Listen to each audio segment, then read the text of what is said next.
guys, it's Hollie here for Access PlayStation, and today we're checking out Thief. Now, we've seen Thief before and we looked at the gameplay and how they're going to use the swoop mechanic using the touchpad on the DualShock 4, but today we're going to look at an element that is key to every single game, and that is of course the story. Now I'm here with Stephen, who's referred to himself as the story guy behind Thief. It's easier to say. Now, you gave an amazing presentation. The man can really tell a story, but I need you to sum it up for the camera, I'm afraid, the backstory to Thief.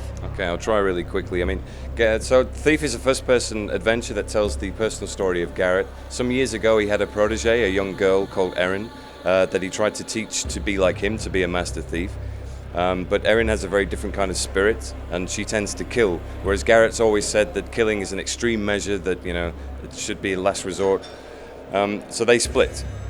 And then Basso, Garrett's old friend and fence, brings them back together again, thinking it would be a good idea. It sends them off on an incredibly dangerous job.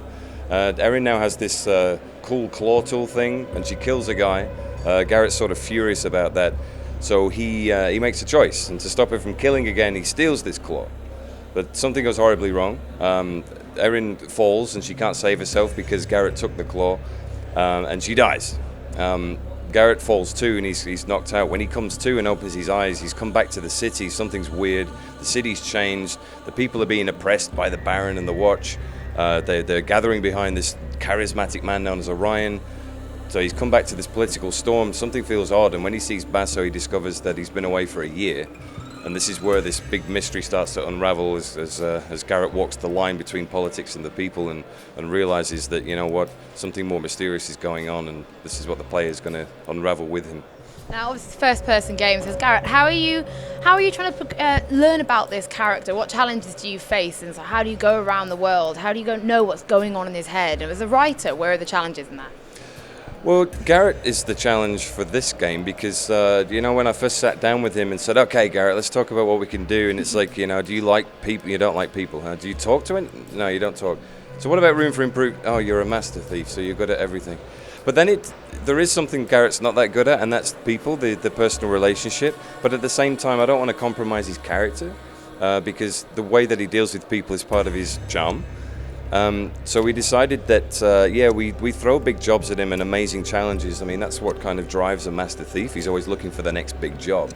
But the vulnerability for Garrett that's been interesting is to poke him in his personal place, if you will, for want of a better expression, and to play on that raw part of him, that the personality side. Now, what's good is in a first-person game like this is you have the privilege, if that's the right way of looking at it, to be in his head. He doesn't talk to anybody, but he does talk to you because you are him. So you get to hear his side of it while seeing how he deals with people.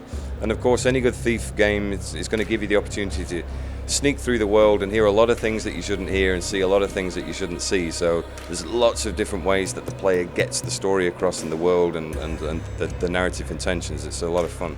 Okay, so we've got great gameplay, great lead character, but how do you bring a world to life? Because this is looking fantastic in the story trailer we've just seen. We've got the gloom going on. Everyone's, really, really having a tough time. But how do you bring a world to life? That's a really good question. That's a really good question. Obviously, it's not just me.